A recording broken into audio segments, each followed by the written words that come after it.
Saya ada satu cerita bagaimana sedekah juga menjaminkan husnul khatimah. Ada seorang, termasuk seorang pendakwah, seorang ulama berdakwah di kota Madinah, cukup terkenal. Beliau pernah menyampaikan sebuah cerita, peristiwa, satu cerita peristiwa bersama dia sendiri.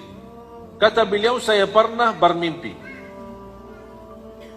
Dalam mimpi itu saya melihat nomor HP seorang dengan nama, HP dan nama. Dan ada sebuah suara panggilan di dalam mimpi itu, hubungi orang itu dan ajak dia umrah. Dia kaget. Malam pertama sadar bangun, ya biasa-biasa aja. Tidak ada respon. Malam yang kedua sama, terulang lagi. Malam yang ketiga terulang lagi. Sampai 3 kali. Nama jelas, nomor HP jelas, hubungi dia dan ajak dia umrah. Kata ulama itu berdakwah, akhirnya di hari yang keempat saya telefon.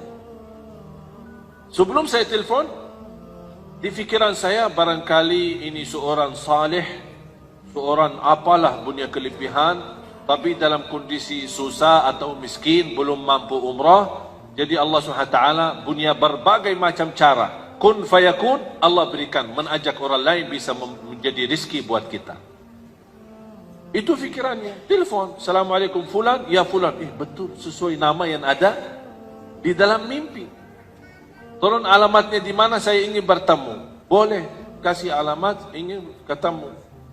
Begitu dia tok pintu, dibuka pintu sama orang biasa-biasa aja. Tidak ada istilahnya kalau di Arab yang apa jenggotnya besar atau apa bakannya putih. Nah, biasa aja.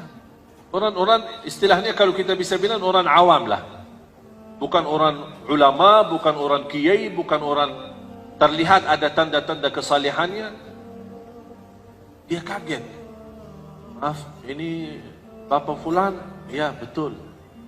Ini nomornya HP-nya ini? Ya, betul. Ada apa?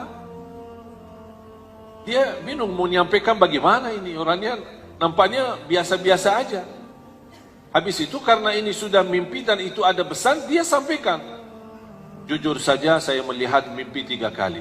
Diperintahkan, diajak kamu umrah. Dan bukti ini nomor HP dan ini nama. Kata beliau sebentar. Masuk ke dalam, balik lagi. Boleh ajak saya umrah, tapi ada satu syarat. Dia tinggal di Madinah. Satu syarat. Hari ini berangkat dan pulang hari ini. Itu syaratnya. Dia kaget. Nampaknya orang biasa aja. Kayaknya dah mau lama. Kalau orang saleh biasanya suka lama. Suka lama di tanah suci, mau apa itu? Keburu pulang. Kalau ada umrah bisa 1 tahun umrah, ya enak daripada 9 hari travel. Mau nggak 1 tahun umrah? Tapi biaya sama dengan 9 hari. Tak mau bayar 1 tahun. Tapi subhanallah, banyak jamaah kita yang mendapatkan kemudahan bisa ke tanah suci, tapi terlihat mereka banyak di pasar daripada di masjid. Sibuk belanja. Karena dia tidak merasa nikmat dapat kemudahan ke tanah suci.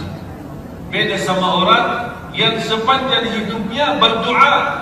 Kalau sudah 2 kali, 3 kali sudah terjadi biasa, kebiasaan. Itulah ibadah yang kebiasaan itu bahaya. Beda sama ibadah, ada rasa merindukan.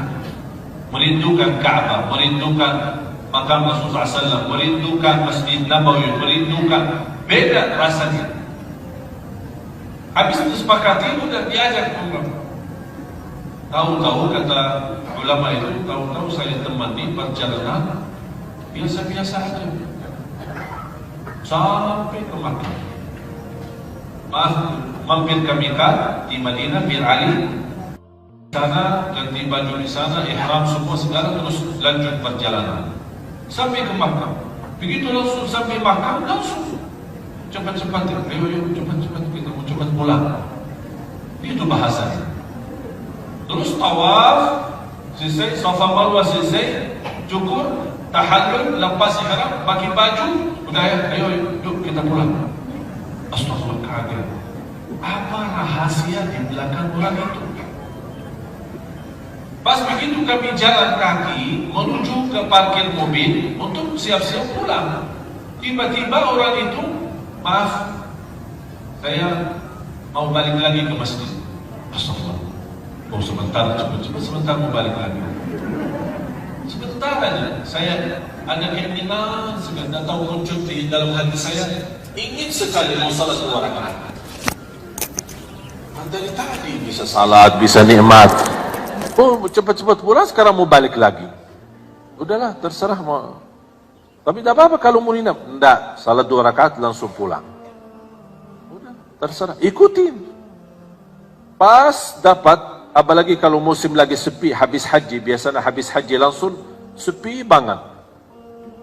Pas sampai ke sana, habis cium Al-Hajarul Aswad, kemudian dia salat di depan Ka'bah. Salat 2 rakaat. Kata ulama itu, saya perhatiin. Salat pertama, baca ruku, sujud. Rakaat kedua, berdiri, ruku' dan sujud. Pasti sujud yang terakhir, lama sujudnya. Pas saya datang, lama, terasa lama banget, bukan biasa. Ini dari tadi cepat-cepat malah. Kok ini kok terakhir kok lama? Oh barangkali mau berdoa. Tapi terlihat lama, bukan biasa. Didekatin, digerakkan, ternyata sudah meninggal dunia. Allah subhanahu wa ta'ala. Allah subhanahu wa ta'ala menantarkan orang melalui mimpi untuk menjemput ke husnul khatimah. Itulah cara Allah subhanahu wa ta'ala yang kita tidak bisa tahu. Tidak bisa tahu. Allah maha baik, bahkan terlalu baik sama manusia. Inilah diantaranya seorang susah payah tidak punya kemampuan bisa berumrah, Allah hantarkan melalui mimpi bisa diajak umrah, bahkan dihantarkan ke Makkah, ke tanah suci supaya dapat husnul khatimah di sana. Inilah cara Allah. Kalau Allah berikan izin husnul khatimah, tidak ada yang bisa membidahkan husnul khatimah itu. Orang biasa, orang awam, bukan seorang apa kelebihannya.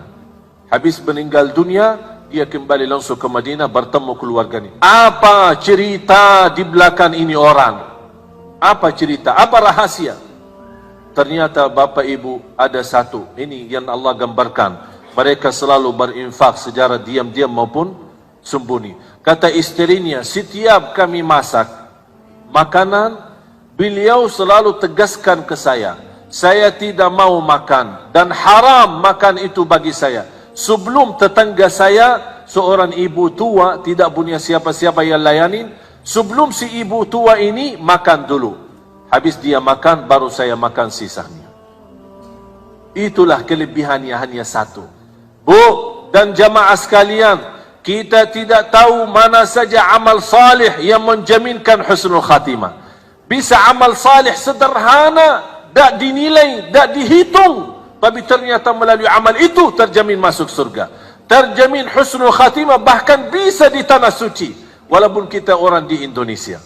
Allah punya berbagai macam cara. Ini semua dunia dan segala isinya Allah yang atur. Kita tidak bisa apa-apa.